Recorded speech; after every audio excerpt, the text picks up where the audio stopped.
Hi everyone, I hope you're doing good out there. And I just got inspired by a conversation to look up the word commands or commandments.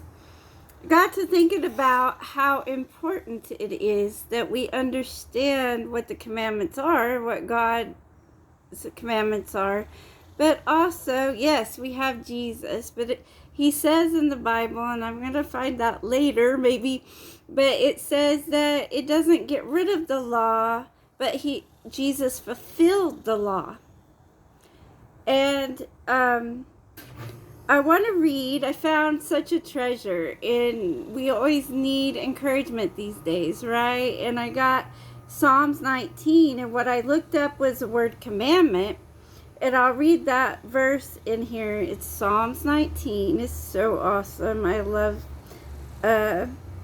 encouraging stuff like this. But you really think about it, if you don't respect God's commandments, he says over and over and over that unless you need to obey his commandments, you need to obey his statutes to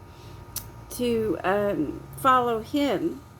Deny yourself, invite him in, seek forgiveness, turn from your wicked ways, and follow him. And this is so good.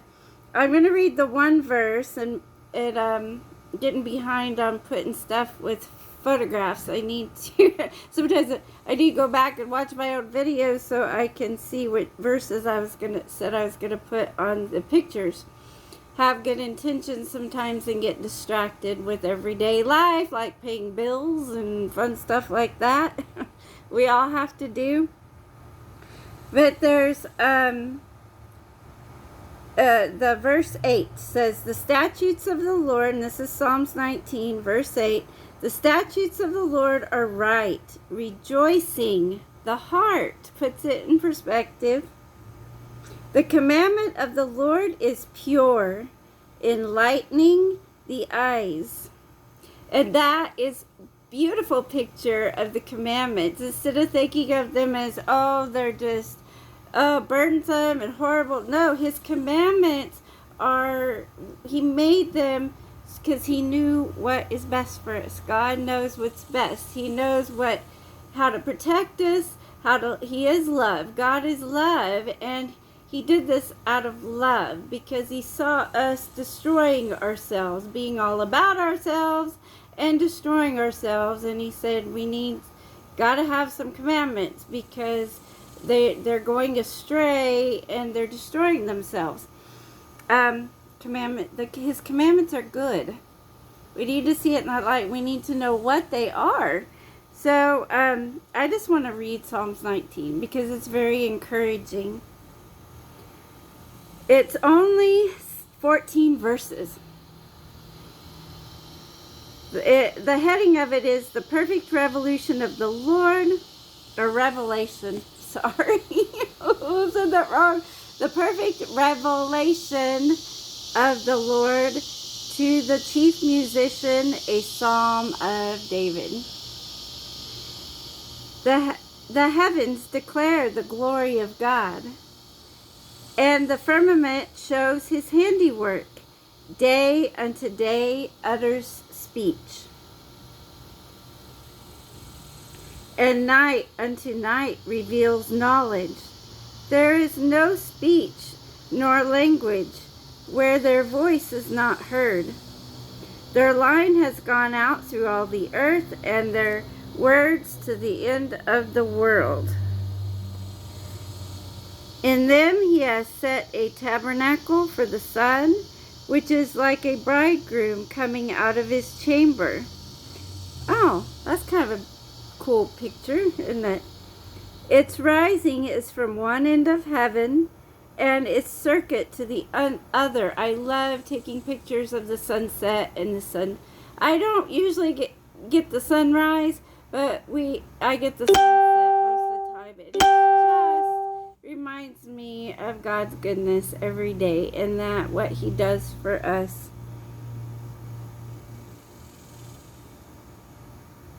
And rejoice, it says, which is like a bridegroom coming out of the chamber, and rejoices like a strong man to run its race. Its rising is from one end of heaven, and its circuit to the other end, and there is nothing hidden from its heat. The law of the Lord is perfect. Hear that? The law of the Lord is perfect, converting the soul. He converts our soul to just for goodness, for good. Converting the soul. The testimony of the Lord is sure, making wise the simple. And we need to make sure that we are following the God of Abraham, Jacob, and Isaac. There's only one God, and God is good. So if you see a lot of oppression or anything around somebody who's talking about God, it is not capital G God. It is not the God, the one and only God, because our God is good.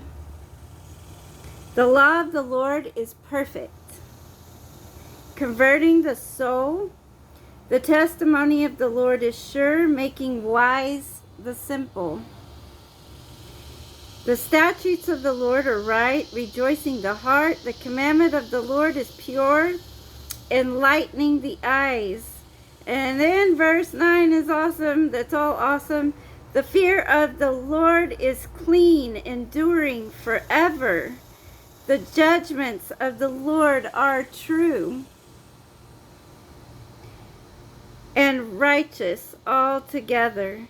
More to be desired are they than gold, yea, than much fine gold.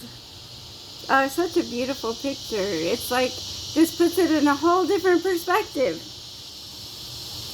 Sweeter also than honey and the honeycomb. Moreover, by them your servant is warned. So we're warned for things that will destroy us, things that are not good for us. And in keeping them, there is great reward. Our reward comes from God, and God's rewards are so much better than the world's. The world's rewards are just unfulfilling, and it just leads to nowhere. Who can understand his errors? Cleanse me from secret faults. Yes, Lord, please. Keep back your servant also from presumptuous sins. Let them not have dominion over me. Yes, it's like a prayer. Lord, just not let any sins have dominion over us.